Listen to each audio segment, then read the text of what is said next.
This is Cold Start. You know, we were chatting with Uncle Strick, and he came over here from Colorado, and he had this really fancy vehicle he'd been sporting, this like 20-year-old Escalade that was beaten to all hell, and he said he was thinking about getting out the Sawzall and cutting the roof off of the thing. Oh, wouldn't that be a good time? Yeah, short wheelbase Escalade from the early 2000s, no roof. Sounds like a party, which is the Uncle Strick way, right? Absolutely. And it got me to thinking, like, it's a convertible, but you don't really see like four-door convertibles or SUV convertibles hardly ever, right? And wait a minute, is there even a name for that? Well, it turns out there is. And back in the early 1900s, mid-1900s, there were these cars that they used this a lot in. And so imagine those old carriage-style coaches, very many of which had a soft top. And the idea is those soft tops would sort of retract back and they would create an open-air cabin for everybody to be in. And this was in a two-door or a four-door car. And the term that they came up with that was landaulet, like Landau, but with like L-E-T at the end, a little French. And actually, not that long ago, Mercedes, through Maybach, recently released a G650 version of the G-Wagon, Landaulet. It was essentially a G-Wagon with the soft top. Interesting. And so was that G-Wagon a four-door or was it still a two-door? It was a four-door convertible, a Landaulet. And a Landau itself, before the Landaulet was created, was one of those large four-wheel carriages with the soft top. So Landaulet got kind of converted over when they went into proper, road cars the way we know them today, SUVs, and they call those Landaulets. Well, because I've heard the term cabriolet, and I feel like a lot of people have, of just like a standard convertible. But these carriages back in the day, it kind of makes sense of like a four-door convertible. Like I've seen those before. Like we've seen those things back in the early 1900s. But nowadays, yeah, a four-door convertible, it doesn't really exist. An SUV convertible sounds like just an idiotic idea. I mean, they've happened, right? We can't forget about the Nissan Murano Cabriolet, which I think they did call it a cabriolet. And that PT Cruiser, and there was the Land Rover Evoque convertible as well. Right, yeah. All these very unusual cars, but it's interesting that there's a specific term for a four-door SUV-style convertible. And it's interesting that you mentioned cabriolet because, of course, the cab in cabriolet referred to, the cabin, the area in which people were riding. And that cab is also used in what we think of taxis. The name for taxi, we think of taxi cab. Uh-huh. The official name, the entire name for that is taximeter cabriolet. But it's not convertible. But it was the cab, and that's what they called it. So a little confusing, a little bit of overlap in these terminologies. And there was a Landau roof as well. So we had the Landau, the cabriolet, the Landaulet, all of these things sort of mixing it up. And the Landau roof, that was something that came along in like the 60s and the 70s. And that's any kind of textured material on the roof of the car that's permanently affixed to the roof. So not convertibles. No. We're not talking about movable roofs anymore, but like textured fabric roofs. Yeah, they're fixed. So in the 70s, we saw a lot of these cars into the 80s with a vinyl roof or a fabric roof. Okay. Right? So that sort of textury look to the top of the car, and invariably they all wore terribly. Like over time, those things age very poorly on cars. The vinyl roofs, they would crack, they would discolor. The fabric roofs would kind of act like convertible roofs, like you see on old convertibles. They don't look so great. Yeah, which, I mean, a fabric roof is an interesting thing in and of itself. But yeah, I kind of remember that period in Americana of the 80s cars where there'd be like the half third of the roof would be a different color, a different material, maybe trying to look like those old coaches back in the early days. I think it was the aesthetic, yeah. In 1978 or 79, I remember my dad had a Pontiac Grand Prix that was like this brilliant blue, like a royal blue color with a white vinyl roof on the thing. Now that screams royalty to me. Oh man, just class all the way. And didn't they used to have like those like port windows too, like the little circular windows in the back as well? Yeah, I think in the 80s, I remember that in the Chrysler TC, which was that Maserati mix-up that they did. It was the Chrysler LeBaron convertible that they added those little porthole windows to.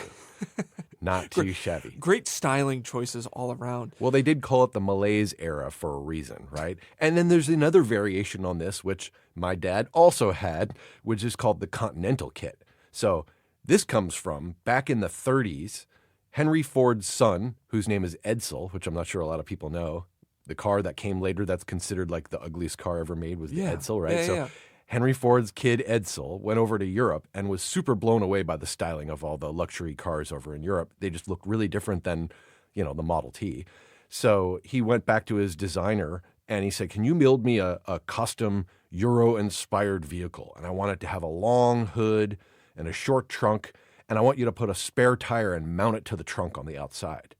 And that's how they came up with the 1939 Lincoln Continental. And from that styling is sort of carried over to today, where they keep the spare tire on the outside of the back of the car. We see this in a lot of SUVs for function, but in this case, it was all for style. And a bunch of aftermarket companies started selling Continental kits because this was so popular. And my dad, here again, in 1986, had a Mercury Cougar XR7 in this kind of silver color with the Continental kit. And the Continental kit was like a navy blue roof with a navy blue fabric wheel cover on the back of the trunk. And it had wire wheels. Oh, of course it did. It had to. Yeah. Chrome, wire wheels, blue fabric, silver car. 1980s, man. 1980s. Styling.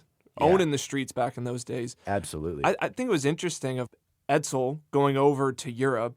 He basically wanted like an international look. He wanted a European styling. And it's funny that back then they called those things like, continental. Like it's from the other side of the sea. From the continent, from Europe. Right, which normally today would just be like, oh yeah, give me like a, Euro international look, something like that. Maybe it could have been called the Lincoln International, and then that could have been like the new styling thing. But I guess back then, the European roadsters of the time, they put the spare tires on the rear. And so they put it on the trunk. And I guess like back then, spare tires were a really common thing to have on the vehicles.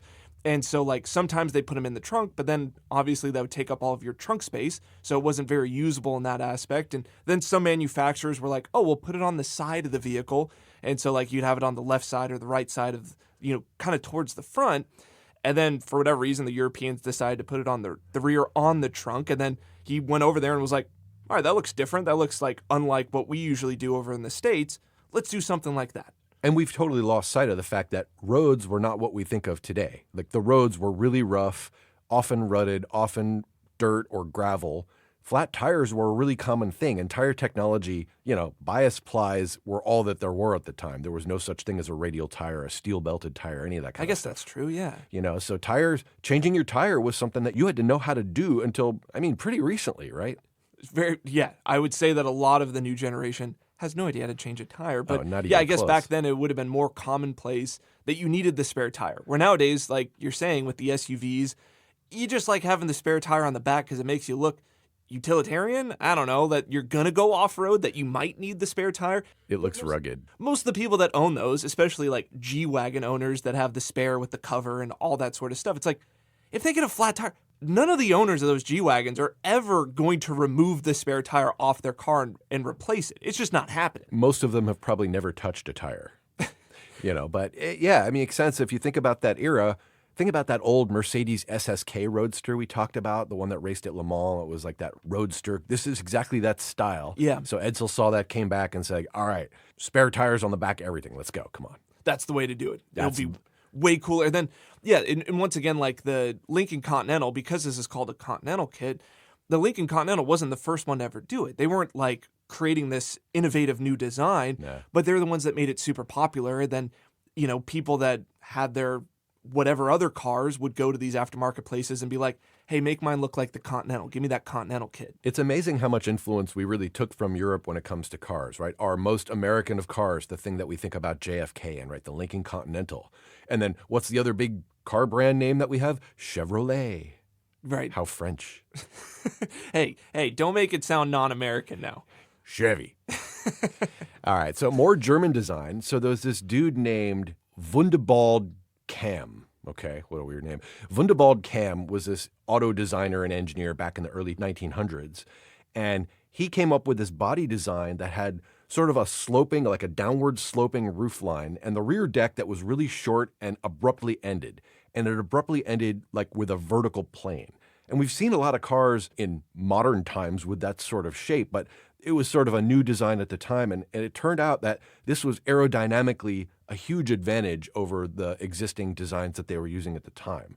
And it reduced turbulence at high speeds, and the style of bodywork with that sloping rear and the very sudden kind of straight line back, they've come to know that as a camback or comeback or a camtail car.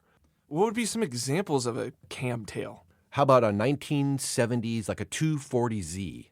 Think Oh, about that It's sloping kind of like back. a teardrop. Yeah, it like design. slopes to the back, and then the rear of the car is effectively like a vertical line, right? And it's just very abrupt the way it sort of drops off. And I guess that's really good for aerodynamics. There's been some other cars that are nowhere nearly as storied as one of those. In the 70s, they made a Ford Pinto wagon, and it kind of emulated that same sort of look, which was kind of weird, really ugly. There's some old Ferraris I could think of, or old race cars that I'm just picturing that have that sort of straight back, and I'm having a hard time. Like, was it the 250 GTO? So, I mean, like this was, I never knew that this was called something. Like that this was a styling design of like going from the roof, that the rear glass was curved and it goes to kind of the rear of the car, and then it just like Vertical. cuts off. Yeah, that's pretty much it. Oh, wait, maybe there are other ones that are like this. Would the Shelby Daytona Coupe be an example of this? Yeah, I think so. The aerodynamic reiteration of what would have been the Shelby 427, but they put a roof on it. That's right. And the rear of it is almost like, it looks like someone took a knife and like sliced a piece off of it. Yeah, but even like the old Vets back in the split window days, or the C6 and C7 Vets are kind of like this too. Sloping back and then a very sudden kind of vertical drop at the rear of the car. Yeah, just chopped off. Interesting. So yeah, I didn't even know that this was called something. You would have think like, oh, it's just a way to like shape a car, but I guess someone had to be the first person to come up with this shape. Yeah, now that I kind of think about it, the Toyota Prius is one of these. Absolutely. Wah, wah.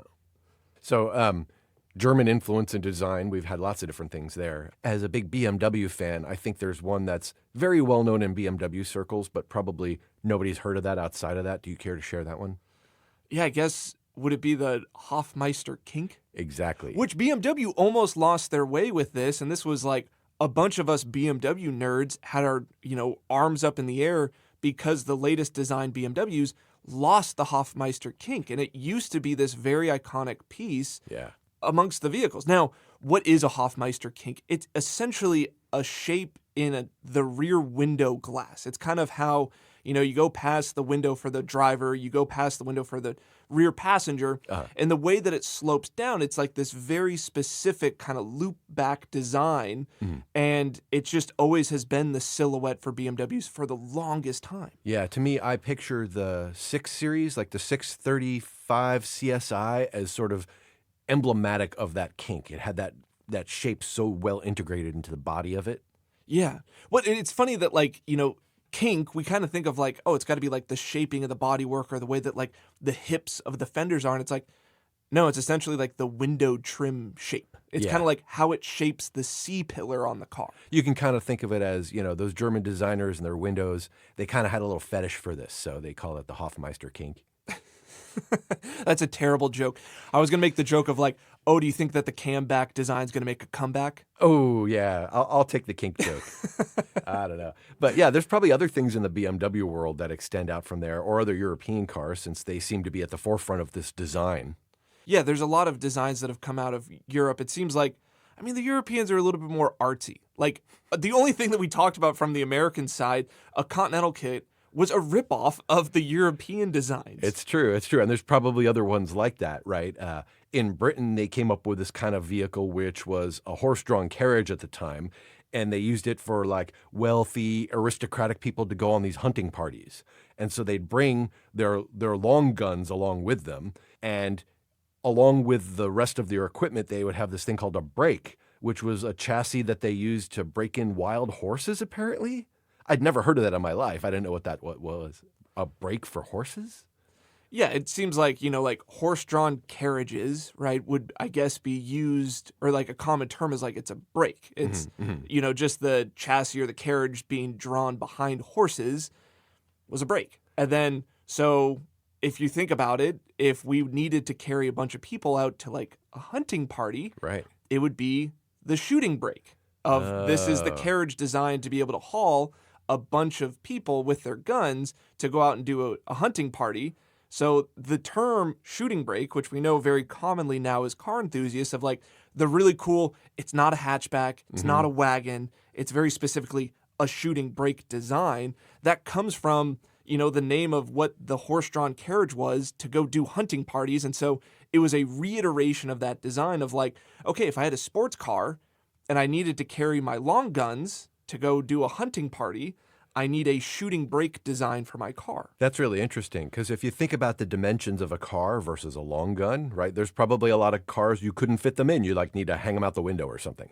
Yeah, so it's like, yeah, shooting brake back in the day was a carriage outfitted to handle guns, dogs, and go out and do a shooting party. So like the reiteration of like, I need to carry guns in my sports car, which seems like a ridiculous thing to do, be like, oh, well, that iteration, if we wanted to make it outfitted to carry guns and dogs and things like that, well, it's a shooting brake. Yeah, and enthusiasts seem to love shooting brakes. Like anytime on the forums or you hear people talking about shooting brakes, they're just like frothing over with excitement, like, oh man, it's a shooting brake. And you see so few of these. You wonder, like, where's all that excitement coming from? I mean, they do exist. It seems like it's just like the oddity. Like us as car enthusiasts, we love the thing that like, I guess somewhat doesn't make any sense. Like for me, at least, a shooting brake is a two-door wagon. Like Yeah. that, I think that's the best way to describe it because it's like a hatchback, it's kind of plump, it's not really sexy, it's not really drawn out. Where like a shooting brake, for me at least, has to have like a long nose to it and then that long roof, but none of them are four doors. So it's Right. not like the station wagon we normally think about. Yeah. It's a two-door wagon in a sense. Yeah, and it doesn't have that notch back, right, where the trunk has a flat surface over it. It's more like the hatchback that way, but not so swooping. And with enough space or you know, cargo area that you could literally lay down some long guns in their cases inside. Which is hilarious. And I think that's why us as car enthusiasts love it so much, is like, it's just a ridiculous concept. Like, no one's actually using these vehicles, a shooting brake designed Aston Martin or Ferrari or whatever else, to go out into the countryside and go shooting. No one's doing that. And I think that's like why we think it's so cool. And like, I think there's other obscurity within car culture of like, it's cool because it's weird and it's one off and you would never do it. Yeah. And it's just like that thing that like everyone just knows is cool. Right. And there are a couple models of these, right? The ones you mentioned, the Ferrari FF or GTC4 Lusso is well known. There was that Aston Martin variation, the Zagato one that they had put out. So sick. Oh, dude. And it literally had the cases for the guns, like in the back. It was really well done. There's a few that are unexpected that are shooting brakes that we don't really think of that way. Do you remember the old Volvo 1800? No. Oh, man. So look up the Volvo 1800. It's a really good looking car. It was from, I want to say, the early 1970s. And you've seen them around on the road, especially if you're in the Bay Area. I think they were popular as like old hippie cars. You probably see them a lot in like Marin County and places like that. Oh, wow. Yeah, this thing's sick. Right. Really great design lines. And I want to say it was one of those Italian designers like from Pininfarina or somebody who was involved in the Carmen Ghia thing who was helping to design that. Yeah, and so like I can see there's like the coupe version of this Volvo. Right. But there's also the wagon version, which you're right. It's like it's a two-door up front, and then it's just got that long side glass, beautiful lines, extended roof line, and then the rear hatch is like 80% glass. You know, Absolutely. like it's an incredible design, and I can see where Volvo in the modern era, the C30, which is their hatchback, Yeah. I can see where they got that rear hatch design Totally. from this old style. And Mr. BMW, I'm going to blow your mind. There is a very well-known shooting brake within the lineup of BMWs, of course, from the E36 times, which was the Z3M Coupe, also known as the Shoe. Yeah, I guess we could count that as a shooting brake. Like, and once again, what is the M Coupe? Is it a coupe? Is it a hatchback? Is it a wagon? Is it a shooting brake? No one knows, right? It's basically essentially it's a hardtop convertible. That's Right. That's what it was. Like that's what they made it to be. And then they just had a little bit more usability because it had that hatchback design. But I think shooting brake is probably the best thing to describe for the M Coupe. This is funny because I just recently went to Wagon Fest here. It happened in Marin County at Strawberry, and I had a buddy who had an M Coupe and one of kind of the early generations with the S52, the E36 motor that's in it. And I remember he emailed the organizers to be like, hey, I have this M Coupe. Am I allowed to be in Wagon Fest? Does it count? And it did. They accepted him in. But I remember like we were standing by his car and there'd be people walking by and they're like, what the hell is this M Coupe doing here? This thing isn't a wagon. It doesn't count. Get all these non-wagon cars out of here. There was also, in the lineup of Wagon Fest, there was the Ford Flex. Oh, my. Which I guess that counts as a wagon? But is that an SUV? I don't know. Another interesting vehicle. It's definitely not a shooting brake, but Yeah, I'm not sure where you would put that exactly. But there's also something that's sort of like combative about this name. Like we hear shooting, we think of guns. It's somehow cool and edgy because this car has facility for that. Like, so we're all into it. Let's go, and maybe there's other things like that, like we gravitate to because they seem, like aggressive or whatever those other attributes are that we affiliate with cars and driving and the names of things or parts. yeah, and that's the thing is like all these like terms, they come from somewhere. And within automotive culture, there are things within cars, whether that's parts or design or safety features, that they have interesting names. And most of them maybe we take for granted of like, yeah, that's just called a this, and we don't really think about it. And I think we've had great examples so far in the design category of automobiles of like, yeah, what is this called? Why is it called that? Where does the origination come from? But like it gets weirder when we get into parts. Yeah, back when we talked about the 24 Hour of Le Mans history and the 1955 Le Mans race, the Mercedes Curse episode, we learned about a guy by the name of John Fitch. And John Fitch was so affected by what he saw at the race and just the needless loss of life that had occurred, he dedicated the rest of his life, in addition to continuing to race, to road safety for passenger cars, not even just for racing. And his invention were those giant yellow barrels that you see along the highway and usually, where there's a dividing point or by toll booths or something like that. It's a way to prevent people from making a head-on collision into a particular area. And they're generally arranged in these arrays, like you'll see them in a sort of an arrowhead shape or a triangular shape. And something I didn't know about is the barrels are ordered in increasing weight.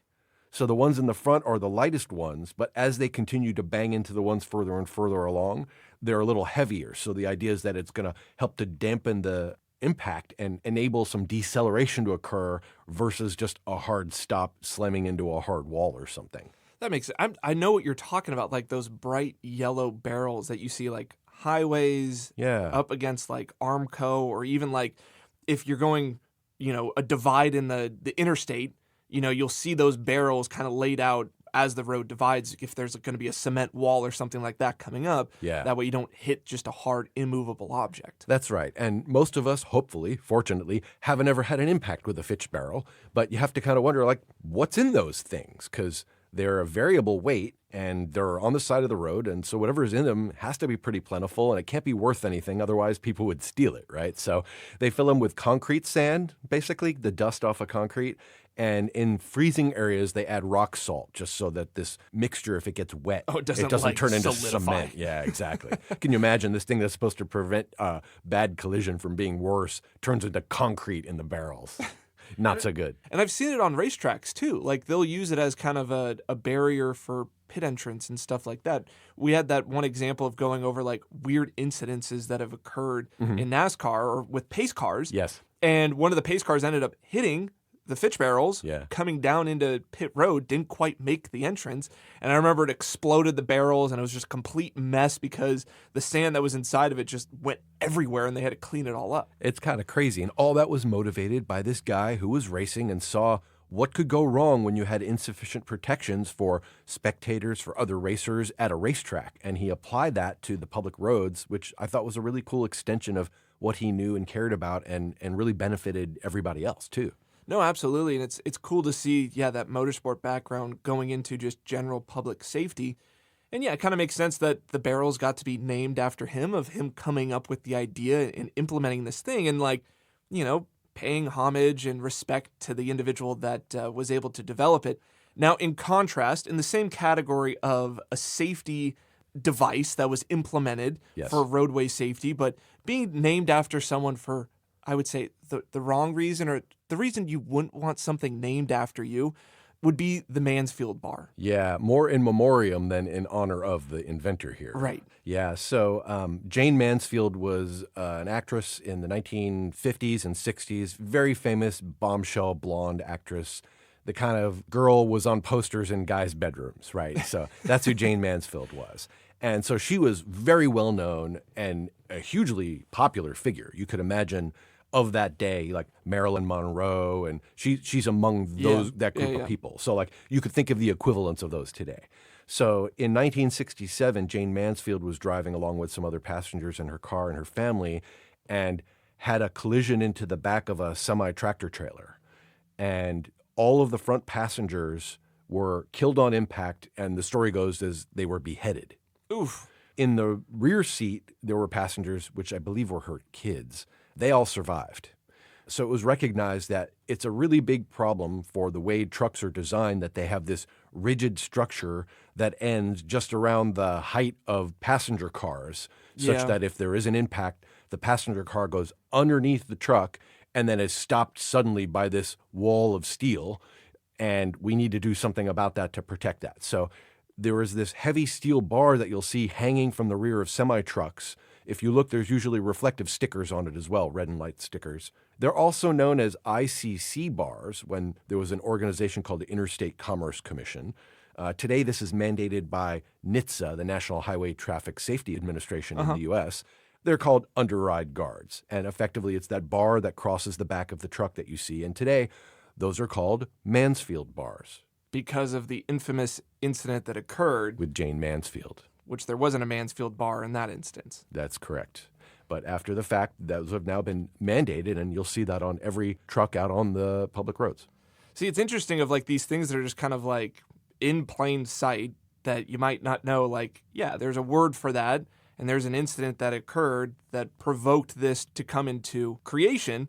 And I'm sure with semi-trucks too, there's like bars on the sides of them too, because like if you T-boned a semi-truck trailer, you might have a similar effect, and there's bars down there as well to be able to stop vehicles from going underneath it. But yeah, not the best way to have something named after you of being the example for the new rule. Right. Let's talk about things that are maybe a little bit lighter in that. There's things that we have all the time or we use that have names that we just don't know the names of. We just take for granted, right? One of those really obvious things is a Schrader valve. So a Schrader valve is a pneumatic tire valve, like you see on almost all tires, where there's a spring and a threaded stem, just like you think of a valve stem on a tire. That's called a Schrader valve. And the way it works is there's a little pin inside. So if you use your air chuck or the nozzle of your pump, pushes that pin down, and there's an internal spring. So it opens the valve and allows air or whatever liquid or refrigerant or something to enter that area. And as soon as you remove the pressure from that pin, the spring extends and it closes the valve. So that's how a tire keeps air inside, and that's how you can actually add air to your tire. So something that we've dealt with a lot of times, but probably never knew the name of. Yeah, Schrader valve. And apparently there's a specialized version of this they use on bicycles that they call a Presta valve. Interesting. Yeah, bikers got to be different. We don't need to talk about the spandex individuals. No. Next. Well, what else you got? What are some obscure car parts? What are parts of a car that you rely upon, that you appreciate, that maybe not everybody knows about? Well, I think we should move on to the discussion of why there's a lot of things named after dog in automobiles. Of like, this isn't just one thing, it's many things. There's dog rings, dog teeth, dog box, and dog leg. Yeah, I guess, hey, I'm a big dog fan. I would try to name anything I could after dog. I would have called him Husky Leg or Husky Gear or Husky Teeth or something like that, Which it's funny of like, yeah, we have the dog's teeth as well as the dog's leg. Like, why was the dog the animal of reference to be like, hey, this kind of looks like that? Well, we had horsepower, but that's all we took from horses. Well, and we had carriages, so that led into the shooting brake. So, yeah. So in terms of these things named after dogs that are in our cars, the first one is the dog leg transmission. Now, this is unique, right? This isn't in every car, but what a dog leg transmission is the orientation of the gears in a manual transmission, meaning where first, second, third, fourth, and fifth gear is located, right? Sixth, seventh, however many gears you have in your manual transmission. But a dog leg transmission changes the location of where first gear is. So for our usual manual transmission users, drivers, first gear is usually to the left and up, right? That's the location for first gear. Then second is straight down. Third is up and to the right. Yeah, this is what we think of like as an H pattern. H pattern, normal H pattern transmission. Now a dogleg transmission changes where first gear is, and it's actually to the left and down. That's where your first gear is going to be located. And then second gear is going to be up and in the middle, then third gear is straight down from second, fourth gear is up to the right, and then fifth gear is straight down from there. Interesting. I'll bet this was good for motorsports, right? Because you think about how infrequently you ever use first gear in a race car. Like, that's just to get out rolling. And so now if you're just, 2 to 3 was a vertical to, it's just a vertical pull. Yes. Right? How much easier that is. And you're doing 2 to 3 to 2 to 3 to 2 to 3, like constantly in a race. Yeah, exactly. That was the 100% the mindset behind it was like, hey, put first gear kind of off to the side. Like, Yeah. you might be thinking to yourself, like, hey, that's a little awkward, like to the left and down. Like, that might be difficult to find or remember or whatever. And it's like, yeah, but like for a race car, a performance car, how often are you using first gear? Maybe once during the session just to get out of pit lane. Right. And then from there, you're primarily going to be using second, third, fourth, maybe even fifth gear. Right. And so now that puts those gears, those more used to or easier to get to locations. And so, like, there have been street cars that have had dogleg transmissions, kind of taking that motorsport origin and applying it to a street car. And so, like, for people that have to get into a car that has a dogleg layout, they might not be used to finding where that first gear is located, and they might, start the car in second more often than not. Think about that muscle memory you use when you're driving a manual. I can imagine, like, you go to shift and you think you're in one gear and you're actually in another. You can wind up in a lot of trouble. I sort of associate this in my mind with vintage cars. Is there anything more modern that uses this, or is it all kind of older cars? It's all going to be older cars. I can't think of anything. I mean, the manual is dying as we know it anyway. So there's not that many, what I would say, modern cars that I could come up with examples of having a dogleg transmission. Some of the old iconic ones, the BMW M3 E30 had a dogleg for the street cars, the Lamborghini Countach, the Ford GT40, Ferrari Testarossa. The most modern one that I can think of is with the Aston Martin V12 Vantage S. Mm-hmm. It had a dogleg 7-speed manual transmission. That's killer. And I guess considers to be a double H pattern at that point. Right. And if you think about like a 7-speed manual gearbox in a normal configuration, it'd be weird. Like be 1, 2, 3, 4, 5, 6, and then 7's all the way over to the right and up. And nothing below it. And nothing below it. So if you get first gear out of the way first, and then it's kind of like your first gear gets you into then now a normal H pattern for a 6-speed. Interesting. But now you have a 7th gear. I guess they did a Vantage AMR in 2020 that also had that same 7-speed dogleg. Oh, interesting. So I guess Aston Martin's kind of the last one carrying the flag for the dogleg transmission. Yeah, carrying it like a bowl in their mouth.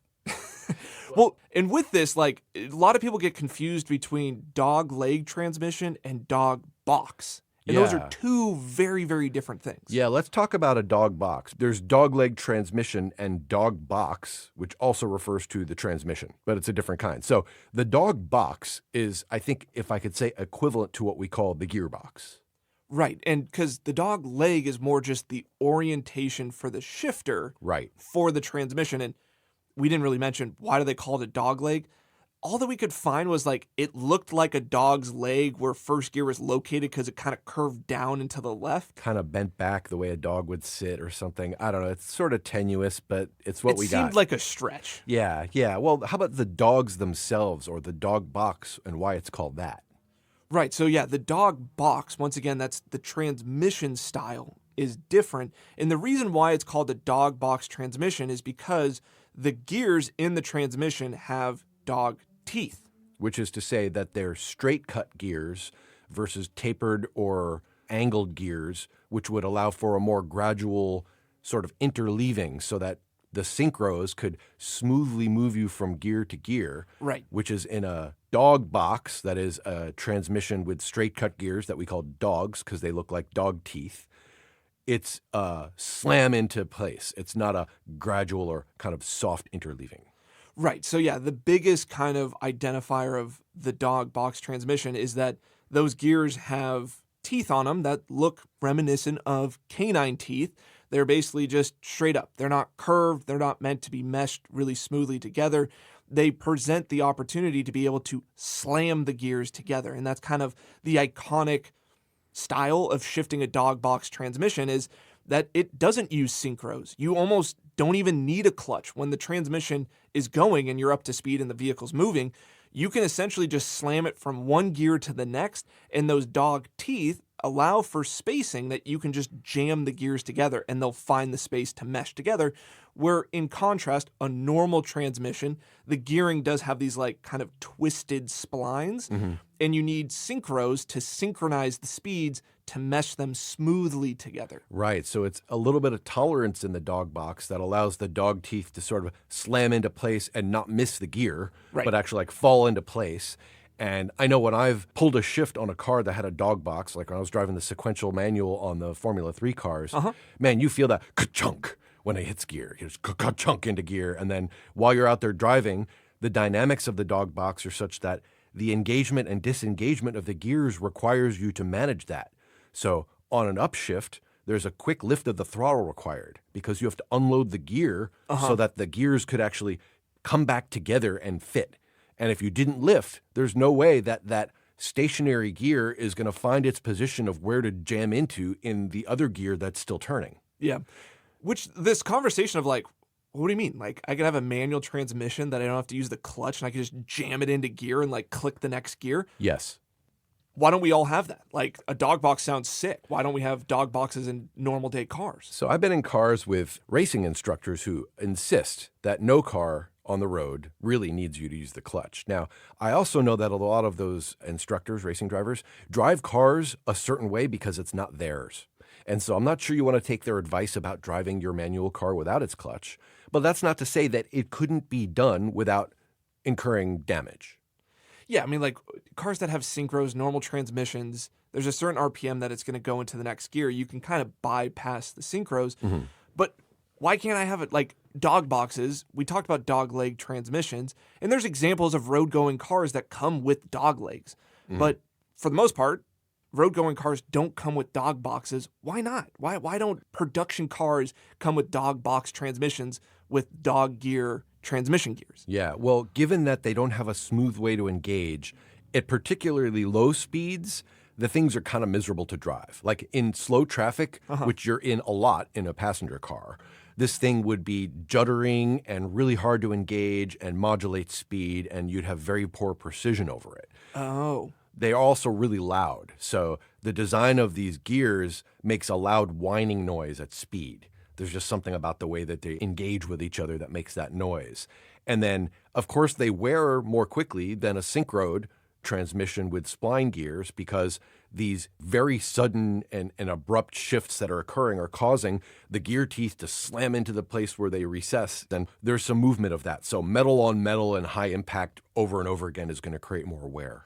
Gotcha. So the way that a dog box transmission works, it like to be able to slam the gears together, the dog teeth of the gears, there needs to be a little bit of play, right? I would assume. And so like at low speed, I would assume that those gears together, like there'd be a little like clunking or like a juk, juk, juk, like if you're not on or off throttle precisely, like if you're in the interim just trying to cruise, the transmission's not going to be happy. Yeah. And then, of course, at higher speeds, you're going to start getting that whine. Now this makes a lot more sense because every time I've driven a Porsche Cup car and you try to get out of pit lane, one, the transmission in a Porsche Cup car, loudest thing you'll ever hear. You can barely hear the motor over the transmission. But it's like when you're trying to get out and you're like in that interim of like a little bit of throttle pressure, no throttle pressure, and it just goes and like you get in this like rodeo like kick back and forth. Now that makes sense. It's just the dog gears having a little bit of slack. And when you see a lot of race cars pulling out of pit lane, especially with a less experienced driver who might not have that finesse with getting away, there's a lot of that ka-chunk, ka-chunk, ka-chunk, ka-chunk at low speed until they finally get into the next gear. So dog boxes are only good for cars where it's like you're under load all the time. You're full throttle or no throttle. It's a performance application. And that's not to say people don't try to do a mod to their street car. Like I read about a guy with the 240SX who put a dog box in his street car. But I mean, like at that point, you're just asking for trouble. You're making your car harder to drive. You think you're getting performance that you'd never need on the street. It's just a strange idea. Yeah, the most common places I've heard of like dog boxes is one NASCAR. So like the old H pattern, which is still in the O'Reilly series. Right. But it used to be in the Cup series too. It's like they have dog box transmissions. And if you watch them race, you know, they're not using the clutch on the upshifts. They'll just blip the throttle like you're talking about, slam the next gear. And then on the downshifts, you know, on the brakes, blip a little throttle, still no clutch. Right. And then jamming the gear back in.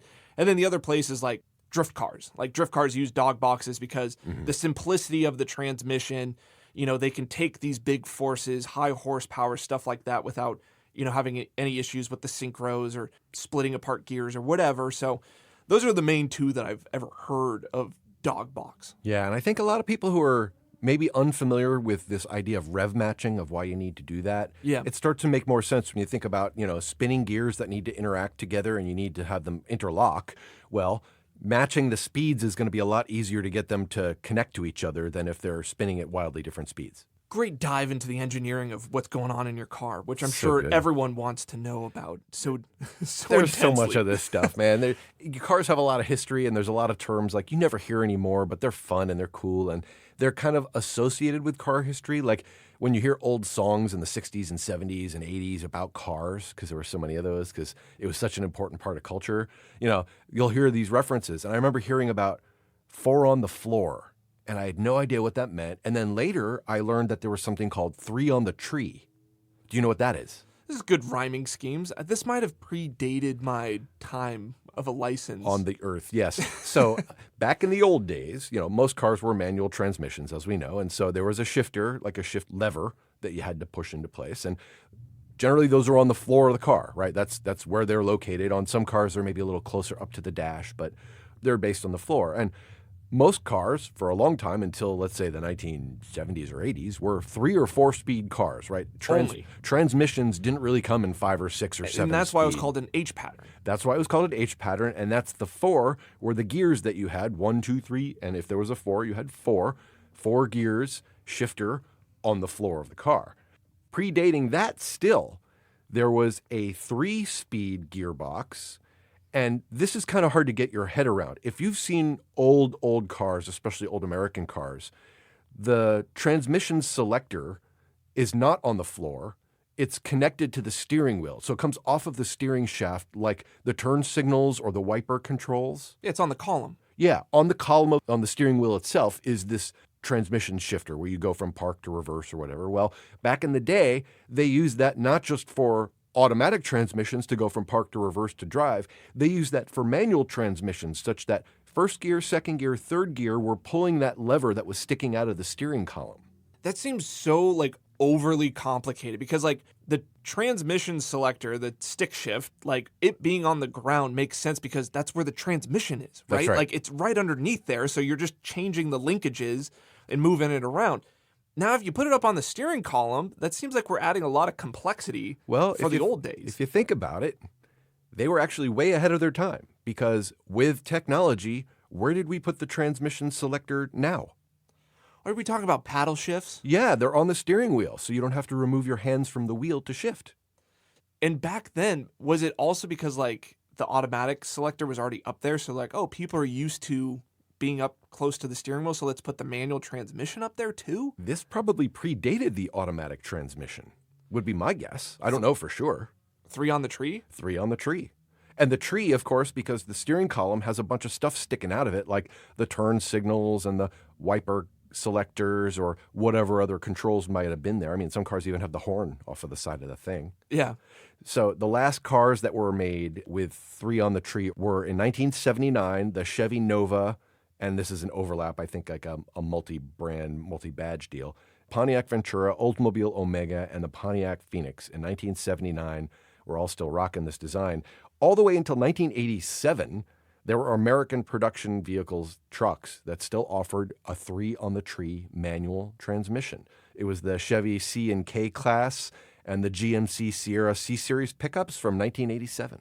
Interesting. So it had a pretty good lifespan. I looked up why would you have a 3 on the tree? Why did the manufacturers develop a transmission selector on the column?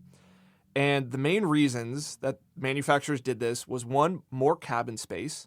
So rather than having the 4 on the floor, it took up space that you could have storage and things like that. So you moved the shifter up. You probably had a passenger there. Everybody had bench seats. Oh, that's right. I didn't Yeah. think of It'd make that. it a lot easier and then it says cost and simplicity. So my idea of thinking that this was overly complicated of putting it up there, I guess it was easier. It was actually cheaper. It was often cheaper to build a 3 on the tree than a floor mounted shifters. Oh, man. So it was a budget friendly feature, which I was like, there's no way.